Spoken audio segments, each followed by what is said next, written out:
I'm sure that China wouldn't hate having the same level of influence and prominence around the globe that America has eventually, but they're in a wait and see, don't rock the boat attitude for the time being because they don't have 800 military bases, or at least like even the interest in maintaining the status quo with 800 military bases in the same way that America is.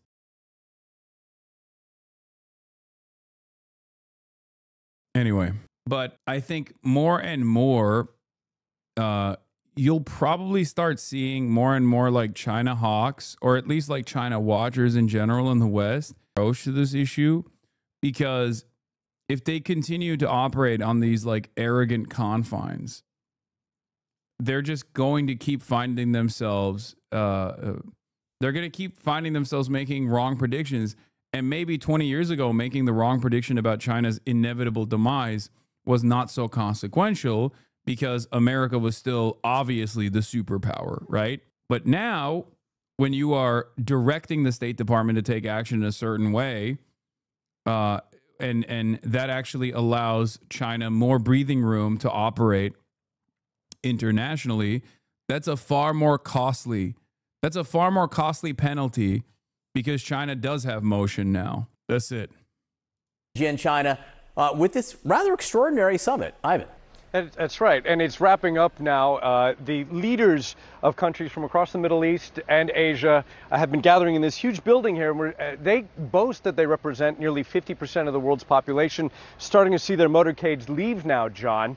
And I think the enduring image is of those leaders of three of the world's largest countries, Russia, China, and India, looking pretty cordial and happy together, and all agreeing that this is a time of global uncertainty, and they're all calling for some kind of newer, fairer system of government. A lot of digs taken at what they describe as a world order that's been dominated too much, they argue, by the U.S. since the collapse of the Soviet Union. Chinese leader Xi Jinping complaining about bullying. The Russian President Vladimir Putin saying that this kind of Atlantic Eurocentric world order, these institutions. To that chatter asking, isn't Canada Dry also on the BDS list? It was on the latest episode of Fear and. The answer is no, not to my knowledge at least. Okay? Do you feel like you're doing some activism here? The question remains, do you feel like you are engaging in activism by not even fully, let's say if it was, okay? Let's say if it was, do you feel like you did activism here because I boycotted it myself? Okay, well, why don't you look into it instead of coming in here and being like, wow, seems like you're not participating in BDS. Go look it up. I did before. No, you clearly didn't because it's not. Anyway. Are outdated. Of course, he's complaining at the same time as his military is nightly bombing cities in Ukraine in a war that he only described here as a crisis. It is notable that the Prime Minister of India was here. He skipped last year's Shanghai Cooperation Organization summit, in part, I think, because of the fact that India and China's relations have been pretty bad. About 5 years ago, soldiers from India and China were beating each other to death in skirmishes in a disputed. Like, even the skirmish stuff that they talk about, like the border skirmishes, is so funny because, like, I've said this a lot before. Their major consequential geopolitical incidents are literally dudes dressing up in riot gear and hitting each other with like sticks and rocks. That's what they're talking about. Whereas when there's any sort of serious military skirmish between like a Western superpower and another country, that's never handled with sticks and rocks. This isn't to say that there isn't like instability there, but it's just like it's always funny to like really hype up how dangerous and how unstable and how volatile this situation is.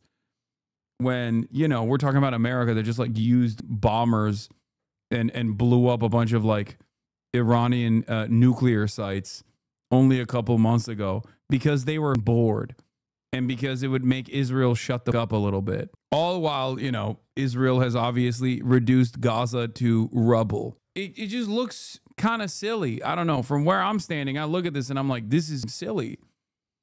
That, or when they talk about like the Filipino boats, like the boats coming out of the Philippines getting sprayed with like a water cannon by like the Chinese Navy. And they'll be like, this is the most dangerous skirmish of all time. It's really heating up. And it's like, there is certainly instability there. Obviously, China wants to bring Philippines into a joint security partnership. And that's like the last holdout in the region for some reason. Who knows? But like, that's nothing in comparison to America's dominance around the planet. Border region in the Himalayas. He's clearly here mending fences and still stinging from the fact that the Trump administration just days ago imposed 50% tariffs on India, much higher than on India's arch rival Pakistan. And that's seen by many Indian experts as stabbing India in the back and a U-turn on decades of growing U.S.-Indian relations. Watch this place closely, because in a couple days, flexing its diplomatic muscles to flexing military muscles with a huge parade, military parade in Beijing. It will be attended by none other. Am I crazy in feeling this is embarrassing for China? They had the opportunity to meaningfully intervene in Gaza/Sudan if they wanted to stand on business, but instead they're siding with Putin to maintain le bubu quo. Yeah, I mean, that's just how they operate. That's it. That's always how they operate. I understand. I myself am frustrated. They could do far more in terms of like applying pressure to Israel. But obviously, once again, Chinese intervention in this regard is, or my demands for Chinese intervention in this regard, when they've shown to be far too pragmatic and far too disinterested in interfering in whatever Western events are unfolding that are incredibly bloody and incredibly deadly. It is rather hollow, rather silly of me, an American citizen, to demand that the Chinese government do something when, you know, Israel would not be able to flip one stone in the Gaza Strip without American go-ahead. Then Vladimir Putin and also the leaders of North Korea and Iran. John. Yeah. High symbolism there. Ivan Watson, great to have you. Thank you very much. Bianna? All right, joining me now is CNN senior affairs analyst Kim Dozier. If there's anyone who loves a military parade, Kim, we know it's Vladimir Putin. He's conducted one every year. Bro, I've never seen this community describe Arab countries as pragmatic for their inaction during the genocide and beyond it. Isn't it Orientalist to keep calling China pragmatic? I mean, yeah, we can say that the Arab nations are the betrayers of their own regional goals, their own interest in sovereignty, and demands being made by their own populations to intervene to save the lives of Palestinians. Arab countries are also vassal states beholden to U.S. interest in the region. China is a sovereign nation. In Moscow, and now he's going to be there with Xi Jinping on Wednesday to watch China's. To pick up on what Ivan said about Putin's statements, here's what he said today at the summit and how he described the SCO, the Shanghai Cooperation Organization. He said it's a system that could replace the outdated Europe Central and Euro-Atlantic models and would take into account the interests of a maximum number of countries and would be truly balanced. Putin has long been pushing for a multipolar world order, one that is less focused on U.S. and a unipolar world dominated by the U.S. being the global superpower. Is he getting that wish come true now?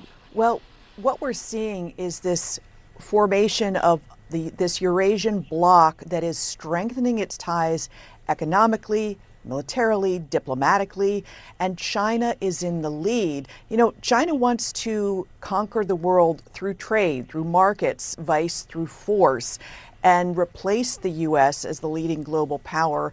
And it's taking advantage of this moment when Trump has alienated people, so many nations, including India, which was becoming an ally, whereas in the previous White House administration, the Biden administration had used market forces and joining together to try to discipline China and Russia.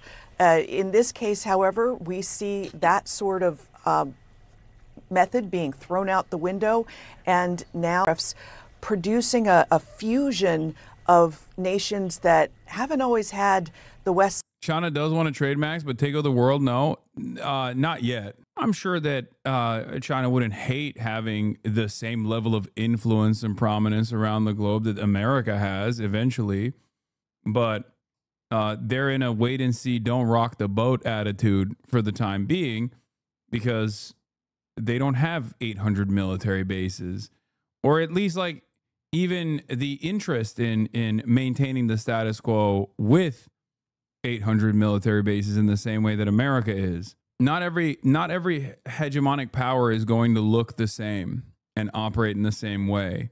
Best interest at heart, especially as we see with the war of aggression in Ukraine. Yeah, and Modi making his first trip to China in some 7 years, coming after the U.S. slapped an additional 50% tariff on India for purchasing Russian oil and gas. And yet we saw those striking images of Modi not only sitting in Putin's motorcade for an hour for a meeting prior to walking in and meeting with other world leaders, but they walked in hand. The two countries have long had a close history. I just don't get why China arms every party in Burma for pragmatic reasons, but doesn't in this conflict. They don't even aid Iran that much. That's because Iran doesn't want the aid. But that's changing as well. That's the only reason. I think if Iran welcomed Chinese intervention, then China would gladly boost Iran as much as possible. And it's not because Iran is too prideful. Iran just wants to. Iran has always placed a lot of emphasis in maintaining sovereignty no matter what. Dating back to the Cold War and the Soviet Union era. But do you envision this being an opportunity not only for Modi to get closer with Xi Jinping, but also with Vladimir Putin? These sanctions appear, at least optically, to only be bringing these two closer. They not only buy Russian oil and gas, we should note they also buy arms from Russia. Yeah, Russia and India have always historically had close ties because Russia had helped India out militarily. Much of India's military manufacturing systems are based on Russian models and need to be resupplied by Russia.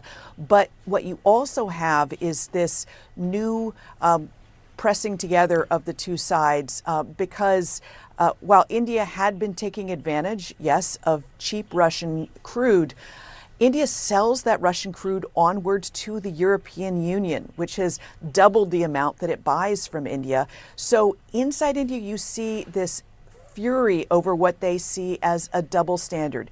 The EU escapes U.S. tariffs over secondhand purchase of Russian oil. China isn't facing tariffs over. I mean, it's not what they see as a double standard. It is a double standard. Like there are. And that double standard was just the way of the land for a very long time, because whatever America designed, whatever America said whatever America said was whatever was going to happen. It's not like that double standard is in every aspect. That double standard is in every aspect of existence, every aspect of foreign entanglements, foreign conflicts, trade. That's just how it always has been. Nice English, Hasan. I know, dude. Listen, I don't think I'm getting enough sleep. Okay, calm down. It's much larger portions of Russian oil. All of that together spells out an India that is ready to do business with anyone but the U.S. right now. Yeah, China.